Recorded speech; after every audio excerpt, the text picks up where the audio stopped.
हमारे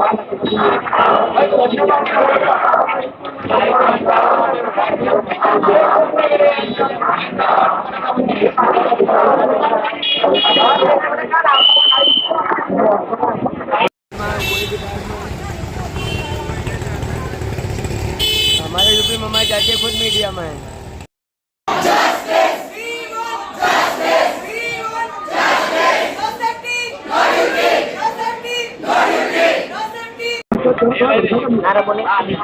અમે અહીંયા શારદાબેન હોસ્પિટલના રેસિડેન્ટ ભેગા થયા છીએ જે અઠવાડિયા પહેલા કોલકાતામાં બનાવ બન્યો, જે એક ડોક્ટર જોડે બળાત્કાર અને એના પછી એનું મર્ડર કરવામાં આવ્યું હોસ્પિટલની અંદર. એના માટે અમે અહીંયા પ્રોટેસ્ટ કરવા માટે ભેગા થયા છીએ કે એ જે બનાવ બન્યો એ બહુ જ શરમજનક બનાવ છે અને એ બનાવ આજ પછી ક્યારેય કોઈ પણ હોસ્પિટલમાં ના બનવો જોઈએ.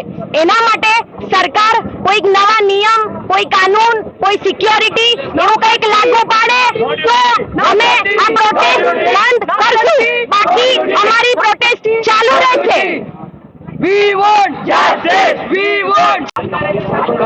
અમે અહીંયા શારદાબેનના બધાય ડૉક્ટર લોકો, બધાય રેસિડન્ટ લોકો એટલા માટે ભેગા થયા છે કારણ કે જે અઠવાડિયા પહેલાં કોલકાતામાં જે બનાવ બન્યો છે, એક સેકન્ડ યર રેસિડન્ટ ડૉક્ટર જોડે જે ગંદી રીતે બળાત્કાર કરવામાં આવ્યો અને મર્ડર કરવામાં આવ્યું છે, બહુ શરમજનક વસ્તુ છે.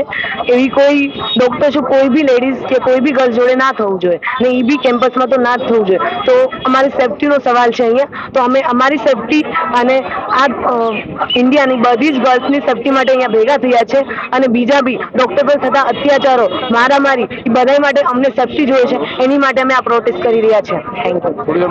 અહીંયા એકત્રિત થયેલા તમામ જે રેસિડેન્ટ ડૉક્ટર દ્વારા જે સ્ટ્રાઇક થાય છે એના માટે જો અમને ન્યાય નહીં મળે તો અમે કોઈ પણ જગ્યાએ જો આગળ જવું પડે, જો કલેક્ટર સુધી જો જવું પડે તો અમે એ આવેદનપત્ર આપવા માટે રેડી છીએ અને જો આગળ તો મુખ્યમંત્રી સુધી કે હાઈકોર્ટ સુધી પણ જવું પડે તો અમે બધા તૈયાર છીએ. No safety, no duty, no safety, no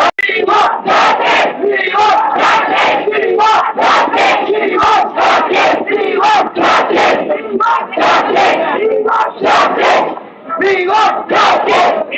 Justice! We want justice! We want justice! We want justice! We want justice! 1 2 3 4